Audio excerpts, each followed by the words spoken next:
Urea కోసం రైతులు పడరాని పాటలు పడుతున్నారు. యూరియా విక్రయ కేంద్రాల వద్ద సిగబట్లు పడుతున్నారు. ఉదయం నుంచి రాత్రి వరకు తిండి తిప్పలు లేకుండా నిద్రాహారాలు మాని కేంద్రాల వద్ద యూరియా కోసం పడిగాపులు కాస్తున్నారు. దుక్కుదిన్ని చెమటొచ్చి పంటలు పండించి దేశానికి అన్నం పెడుతున్నటువంటి నేరానికి గంటల తరబడి నడి రోడ్డు మీద నిలబెట్టి ప్రభుత్వం శిక్ష వేస్తుందని రైతులు మండిపడుతున్నారు. ఒక్క యూరియా బస్తా కోసం రైతు నెల రోజులుగా యూరియా విక్రయ కేంద్రాల చుట్టూ తిరుగుతూ తన జీవితంపై తానే జారిపడుతున్నాడు. ఓట్లేసి అందలం ఎక్కించినటువంటి పాపానికి ప్రభుత్వం తనకు వేస్తున్నటువంటి శిక్షను భరిస్తూ ఎవరిని ఏమీ చేయలేక తన చెప్పుతో తానే కొట్టుకుంటూ తన దీనస్థితిని చెప్పుకుంటున్నాడు. కడుపు మండినటువంటి రైతన్న రేవంత్ ప్రభుత్వంపై ధర్మాగ్రహం ప్రకటిస్తున్నాడు. ఉమ్మడి మెదక్ జిల్లా వ్యాప్తంగా నెలకొన్నటువంటి యూరియా కొరత రైతులను నిద్రపట్టనీయకుండా చేస్తుంది. ఉదయం 5 గంటల నుంచి రాత్రి 12 గంటల వరకు ఒక బస్తా యూరియా కోసం తిప్పలు పడుతూ వేసినటువంటి పంటను కాపాడుకోవడం కోసం అష్ట కష్టాలు పడుతున్నారు. దుబ్బాక, సిద్దిపేట, హుస్నాబాద్, గజ్వేల్, రామాయంపేట, చేగుంట, నాసింగ్, నర్సాపూర్ ప్రాంతాల్లో రైతులు కిలోమీటర్ల మేర లైన్లు కడుతూ యూరియా కోసం అష్ట కష్టాలు పడుతున్నాడు. అటు నాగర్ కర్నూలు జిల్లాలో కూడా అన్నదాతలు రోడ్ల మీదకు వచ్చి ఆందోళనలు చేస్తున్నారు. ధర్నాలు, రాస్తారోకోలతో రోడ్లను నిర్బంధిస్తున్నారు. ఇంత జరుగుతున్నా రేవంత్ ప్రభుత్వానికి చీమ కుట్టినట్టయినా లేదు.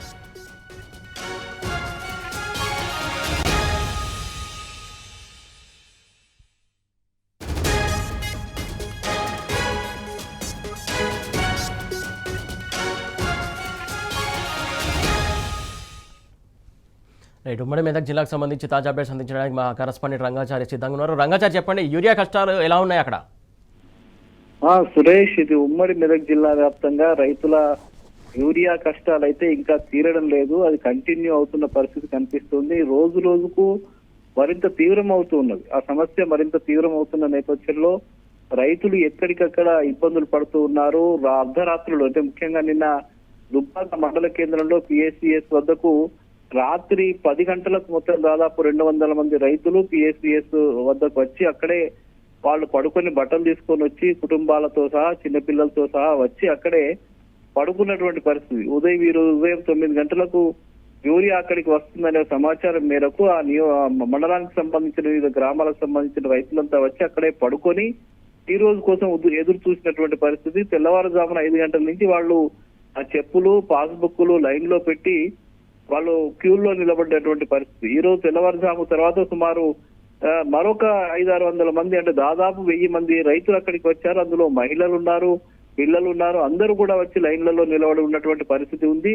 అయితే కొంతమంది రైతులకు మాత్రం టోకెన్లు ఇచ్చేసి ఇక అయిపోయాయి, మీరంతా వెళ్ళిపోండి అని చెప్పి వాళ్ళు అనౌన్స్ చేయడంతో అర్ధరాత్రి నుంచి రాత్రి నుంచి అక్కడ పడుకున్న రైతులంతా కూడా నిరాశతో తిరిగి వెళ్ళిపోవాల్సిన పరిస్థితి ఈ రోజు దుబ్బాకలో కొనసాగింది. ఇక గజ్వేల్లోనైతే ఈ రోజు కూడా గజ్వేల్ మార్కెట్ యార్డుకు వందలాదిగా రైతులు అక్కడికి తరలి రావడం జరిగింది. సుమారు 1000 నుంచి 1500 మంది రైతులు, ఇటు పురుషులు ఉన్నారు, మహిళలు ఉన్నారు, అందరు రైతులు అక్కడికి వచ్చి వాళ్ళు కూడా మార్కెట్ యార్డ్ లో ఏర్పాటు చేసినటువంటి ఆ విక్రయ కేంద్రం వద్ద క్యూరు కట్టి నిలబడ్డటువంటి పరిస్థితి. అక్కడ మరీ దారుణం ఏంటంటే మహిళా రైతులు ఒకరికొకరు జుట్టు పట్టుకుని కొట్టుకునే పరిస్థితి అక్కడ ఏర్పడింది. అంటే క్యూల్లో వాళ్ళు నిలబడుతున్న సమయంలో ఏదైనా అవసరం వచ్చి వాళ్ళు బయటకు వెళ్లిన సమయంలో వాళ్ళ వెనుక ఉన్నటువంటి వ్యక్తులు కొంచెం ముందుకు వస్తే మళ్ళీ వాళ్ళు వచ్చిన సందర్భంలో ఒకరికొకరికి మధ్య ఘర్షణ చెలరేగింది. ఆ మహిళా రైతులు ఇద్దరు కూడా అక్కడే చెప్పులతో కొట్టుకున్నటువంటి పరిస్థితి అక్కడ జరిగింది. ఇట్లాంటి సంఘటనలు చాలా జరుగుతూ ఉన్నాయి. రైతుల మధ్య కూడా గొడవలు జరుగుతున్నాయి. అక్కడికి వచ్చినటువంటి రైతులు కూడా ఒకరినొకరు తోపులాటలు జరగడము, పోలీసులు వాళ్ళని నిరోధించడం కోసం వాళ్ళను లాఠీలతో కొట్టడము, చెప్పదెబ్బలు కొట్టడం వంటి సంఘటనలు సర్వసాధారణంగా జరిగిపోతున్నాయి. అయితే ఇంత జరుగుతున్నా కూడా కేవలం ఒక యూరియా బస్తా కోసం యూరియా ఇవ్వాలనే అది కోసం రైతులు ఇన్ని రకాల కష్టాలు పడుతున్నటువంటి పరిస్థితి తెలంగాణ రాష్ట్రంలో ముఖ్యంగా ఈ ప్రాంతంలో కొనసాగుతున్న తెలంగాణలో అన్ని జిల్లాల్లో కూడా ఇదే పరిస్థితి కొనసాగుతుంది. అందులో భాగంగా ఉమ్మడి మెదక్ జిల్లా వ్యాప్తంగా సిద్దిపేట జిల్లాలోని హుస్నాబాదు, దుబ్బాక ఆ ప్రాంతాల్లో కూడా గజ్వేల్ ప్రాంతాల్లో కూడా పెద్ద ఎత్తున ఇదే పరిస్థితి కొనసాగుతుంది. అటు మెదక్ జిల్లా ప్రాంతంలోని చేగుంట, నార్సింగి, రామాయంపేట ఆ ప్రాంతాల్లో, అటు నర్సాపూర్ నియోజకవర్గంలో కూడా పెద్ద ఎత్తున రైతులంతా కూడా యూరియా కోసం ప్రతిరోజు వాళ్ళు క్యూలో నిలబడము, పడిగాపులు గాయడము, ఉసురుమంటూ మళ్ళీ వెనక్కి తిరిగి వెళ్ళిపోవడం అనేది జరుగుతున్నా కూడా రాష్ట్ర ప్రభుత్వం నుంచి కనీసమైనటువంటి స్పందన కనిపించడం లేదు. ఏదో మొక్కుబడిగా కొన్ని బస్తాలను పంపించి కొద్దిసేపు 1 గంట 2 గంటల పాటు ఏవో ఉన్న వాళ్ళకి ఇచ్చేసి చేతులు దులుపుకొని అధికారులు వెళ్ళిపోతున్న పరిస్థితి ఉంది.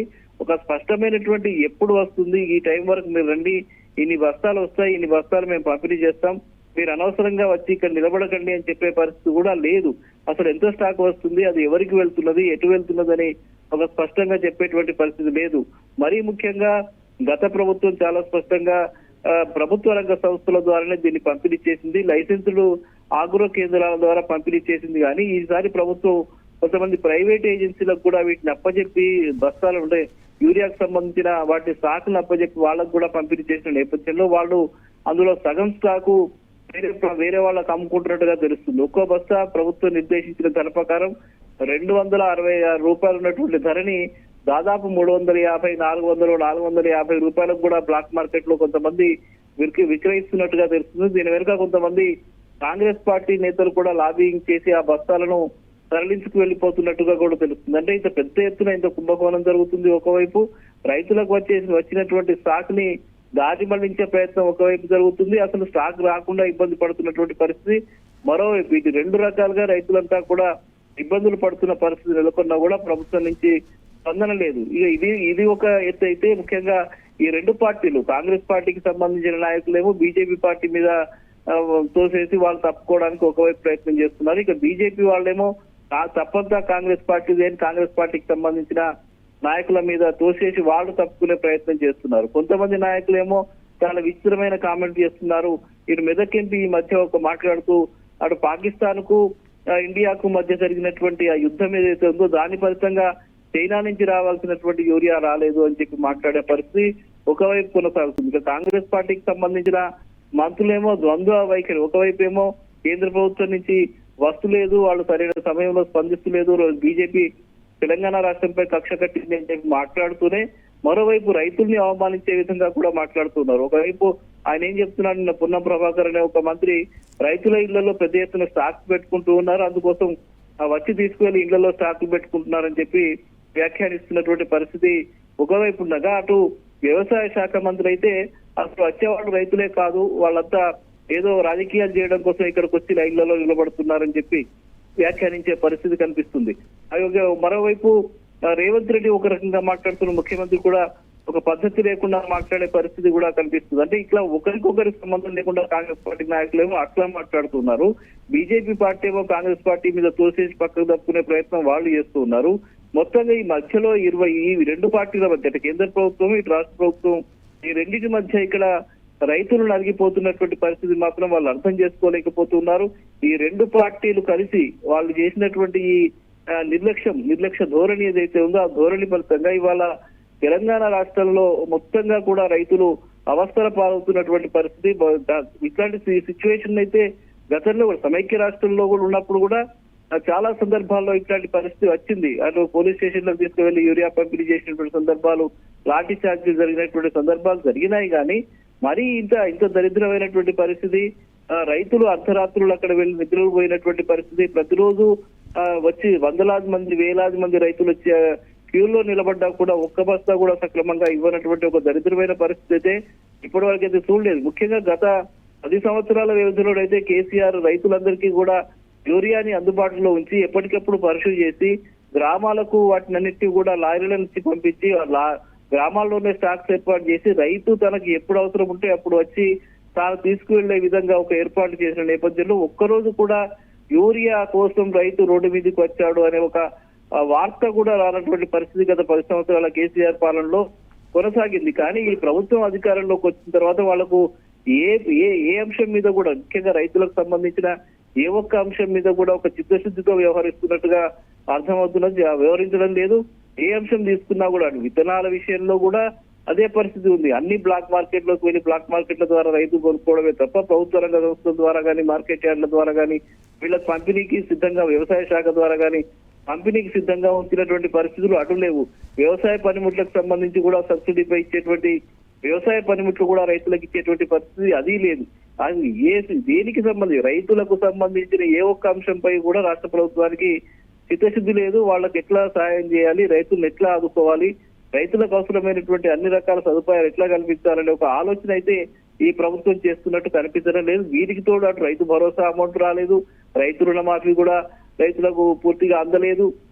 కేవలం 20 నుంచి 30% రైతులకు మాత్రమే రైతులు రుణమాఫీ జరిగింది. రైతు భరోసా అయితే కేవలం 2 నుంచి 3 ఎకరాల రైతులకు మాత్రమే అందాయి. దాని తర్వాత రైతులకు ఎవరికి రైతు భరోసా ఇచ్చినటువంటి పరిస్థితి లేదు, అది కూడా 2 సార్లు ఎగబెట్టినటువంటి పరిస్థితి. ఇట్లా ప్రతి అంశంలో కూడా రైతుని పినతూపుస్తున్నటువంటి పరిస్థితి, రైతును మరీ నిర్లక్ష్యం చేస్తున్న పరిస్థితి అయితే కొనసాగుతుంది.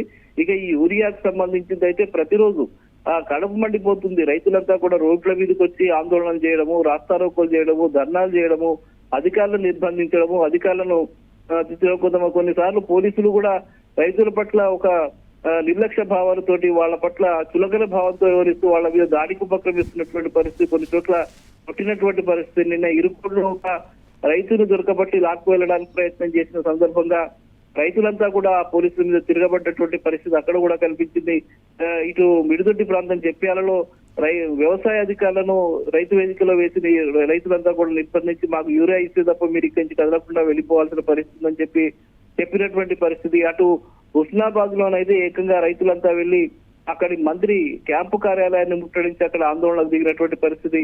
గంటల తరబడి రోడ్ల మీద, హైవేల మీద కూడా ఆందోళన చేస్తున్నటువంటి పరిస్థితి. ఇంత జరుగుతున్నా కూడా ఒక అల్లకల్లోలం జరుగుతుంది. నిజానికి తెలంగాణ రాష్ట్రం అంతా ఇవాళ రైతులంతా కూడా రోడ్ల మీదకి వచ్చినటువంటి పరిస్థితి. వాళ్ళు వ్యవసాయ పనులు చేసుకోవాల్సిన రైతులంతా రోడ్ల మీదకి వచ్చి వాళ్ళు ఆందోళన చేస్తుంటే రాష్ట్ర ప్రభుత్వానికి కనీసం చీమ కుట్టినట్టు లేకపోవడము, ముఖ్యమంత్రి స్పందించకపోవడం పట్ల తీవ్రమైనటువంటి ఆగ్రహం వ్యక్తం అవుతుంది.